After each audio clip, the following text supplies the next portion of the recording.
Chickens? Who said anything about chickens? We don't want any chickens.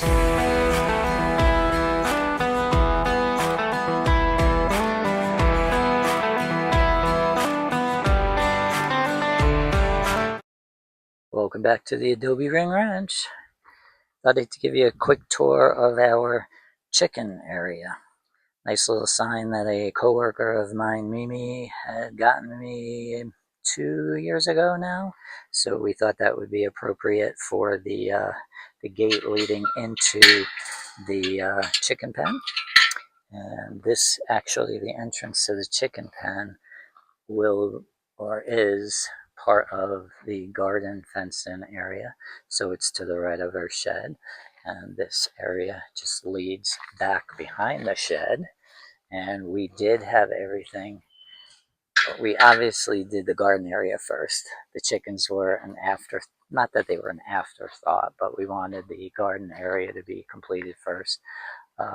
Just a quick note, I slapped these compost piles together, and I've been using the cardboard boxes, break them down to add to the compost pile. Everyone on the internet is saying it's a good thing to do. So once I get this wetted down and add some soil, and once we do get chickens, and when I'm cleaning out the pen, I'll put all the manure and whatnot in here. We've got extra supplies of screening over here. We found this metal framework on the property. We're not quite sure what it was for. It may have been for like a water tank or something, just to keep it elevated off the ground. But what we decided to do is down the road, we're going to create a little, we believe, a quail pen. We'll probably screen the bottom portion for them to play around in, but the top portion will be like a nighttime coop. I haven't worked out the details yet. Clint and I will brainstorm that one and figure that one out. We've got some native vegetation within this little screened in area. I wish I could tell you how big this screened area is, but I don't remember the measurements. I'll have to get that for you one time. Clint's also got some special plants in here. This is a Vitex. It's just starting to set bud here. It'll be a nice blue flower. There's another one on this side over here. So once that's in bloom, I'll show you that as well. We have a prickly pear cactus here that I left. It gives it the deserty look. Clint has planted another evergreen type tree, and it is fenced in. Because once we have the chickens, we're going to need to keep the chickens away from scratching around on the roots or even eating the plants for that matter. He had rescued this desert willow. It sprouted in a flower bed somewhere, so he dug it up, potted it up, and put it in the chicken pen. So that also gets a beautiful burgundy tubular type flower. And even with this plant, it's just starting to set bud. So again, there will be a video of that once everything's in bloom. We've got a couple of elms and other native vegetation planted in here just to give the chickens some coverage. Here's another evergreen, another prickly pear cactus. This is actually, we call this a Rose of Sharon O'Toole. Why? Because my father had a whole bunch of these Rose of Sharon plants popping up all over the yard, and Hugh ran over one day and started pulling a whole bunch up and potting them and said, hey, these plants like it dry, so let's give them a go in Texas. I think they bloomed the first time last year, nothing spectacular, but we're fertilizing more, we're giving them more water this year, so we'll see what we get out of that. And we don't even know what color these are yet. It could be a white Rose of Sharon, it could be a pink or a darker pink color, but time will tell. More in the center here is the native vegetation. And just so you can have a little point of Location wise, it's behind our shed, and off the shed is one of our huge water tanks. So we do collect water when it does rain off the house, off the carport, and off of our shed. Uh, I'll get into the water tank story at a later time. Let's see, let's go this way and wrap it around this way. We've got some more prickly pear cactus. This one actually, I don't know if you could see that, it's got that reddish purple tinge color to it, where this prickly pear is more of a green color. We have another Vitex plant that I just talked about that will get the blue flowers on it. We've got some wildflower, I think that's called a desert marigold. This is a mimosa, just like the ones back in Connecticut. Clint grew these from seed. They're doing very well so far, and they'll get a pink plume type bud on it sometime in the summer. I don't know when our summer is. We're going to find out. Coming back around, oh, there's another mimosa. Clint's been popping them in. So again, we give some shade to the chickens and some uh, hiding areas for any aerial predators. Um, I forgot the name of this. He's going to kill me. But isn't that gorgeous? Look at that color. That is just amazing. It's like an icy blue color. He planted this one. I think this is its third year. It's doing pretty well. Another Vitex over here.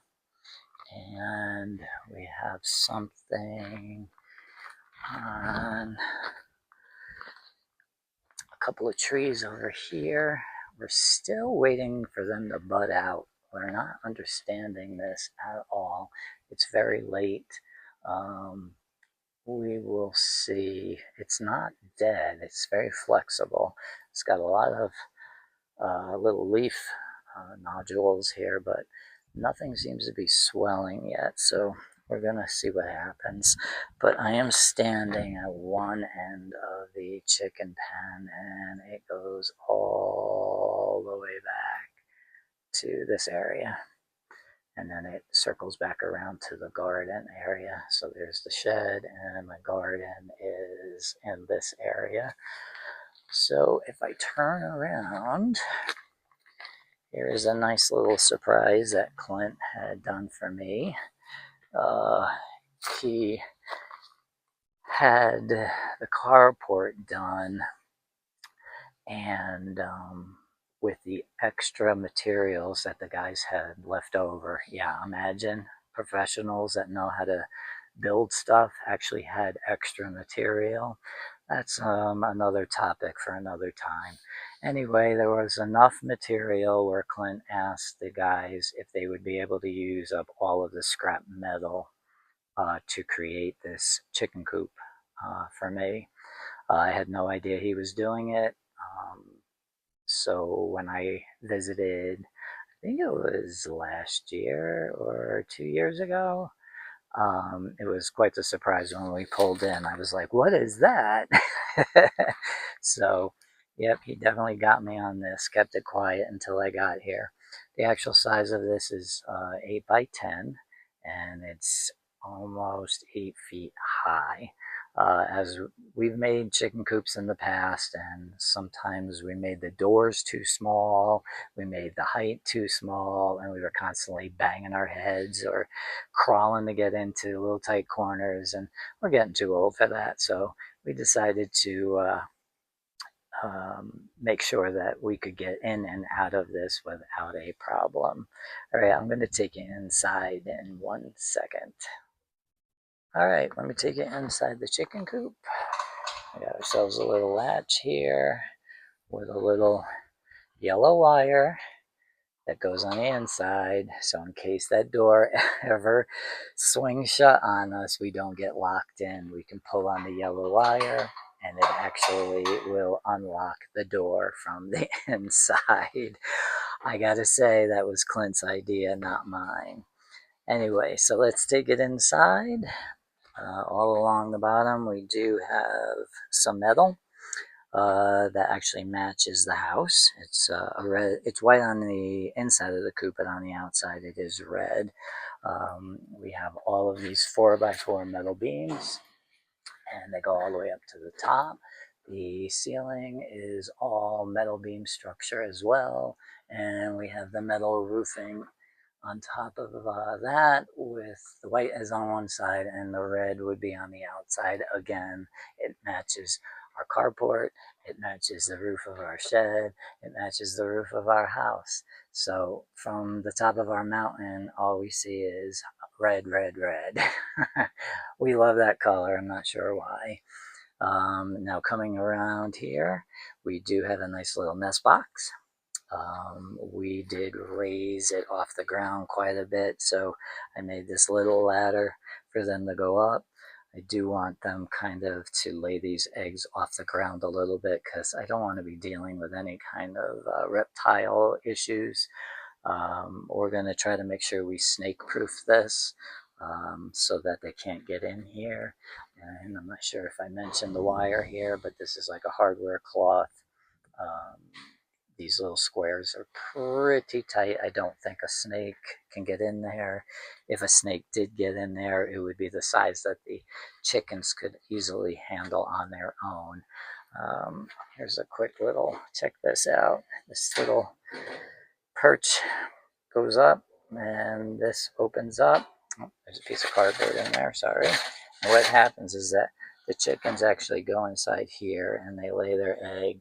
When they lay their eggs, the eggs roll down and go underneath this flap into this little tray here, so that when we open this up, can just collect the eggs. In the past, we've had a few chickens that decided to eat their own eggs. So this way, they lay the egg, it rolls down underneath this cover, and they can't get at them. So it's we had that in Danbury, and they used it pretty well. So we took it with us to Texas because it's not a cheap item to purchase. And we find that we don't need a ton of nesting boxes because it seems that the chickens all like to lay in the same location. So we're going with the one. However, we had an old mailbox that we had to replace. And what I did was I tucked it under the other nest box and created yet another nest box area at the bottom of the first nest box. I am sure the chickens will probably use this more than the top one, but time will tell. And unfortunately, we made a number of trips to Tractor Supply over the last couple of weeks, and either we just miss out on the baby chicks because they're purchased over the weekend, or they just haven't gotten the supplies that they normally get in. They've had leghorns, which do interest me, but I don't want all leghorns. So if I'm going to get chickens, they're all going to be a mixed breed. Mix of breeds, I should say. I want straight run breeds, but I just want different kinds all at the same time because then that way they can grow up together and not fight with each other. Introducing new baby chicks to your flock, an older flock, does take a number of weeks to get them um, acquainted and adjusted to one another, and I just don't need that. I prefer to get at least my first flock to get along well and deal with introducing different breeds to the original flock as time goes on. So anyway, that is the rundown on the chicken coop. I think it's pretty cool. Actually, I love it. It sits at the corner of the penned in area of the chicken pen, or chicken run we call it. Over time, we are going to have another, probably this summer, we're going to have another coop made on the other side of this fence, actually. And it's going to be housing Clint's guinea hens and possibly some turkeys. We've had guinea hens and chickens live together without a problem. and I have no problem with them moving in with my chickens. It's just that the amount of guinea hens that Clint wants to get would crowd out the small number of chickens I want to start out with. So we decided that we'll just have another coop made in this pen area here. Some people are toying around with me raising a couple of goats, but I don't know. I usually like things to be a little bit smaller than me. Call me a control freak, but who knows? I think goats are cute. But the reason why they want me to raise them is for different reasons why I would raise them. I won't say anymore. So anyway, that's the rundown on the chicken pen, chicken run, chicken coop, and hopefully videos in the near future will show some baby chicks. Oh, I do have to put in, we have to build some perches for the chickens in this coop as well. I'm trying to come up with an easy system. So I got to research some YouTube videos for the best way to house or have them perch at night. And I did purchase a shade cloth. We do want air circulation in this coop during the summertime. But the winter time could be a bit much, and the rain could be a little heavy on them sometimes as well. So I decided to purchase a shade cloth that we're going to be putting on 3 sides of this coop and leave the front side open for light. But that I got that in just this morning, so we're not going to put that up until the chickens are big enough to be living in this coop anyway. So first steps first, we got to find baby chicks. We got to get the ones we want, and then we'll go from there. All right, that's a wrap for today. Hope everyone's having a great day, and be well.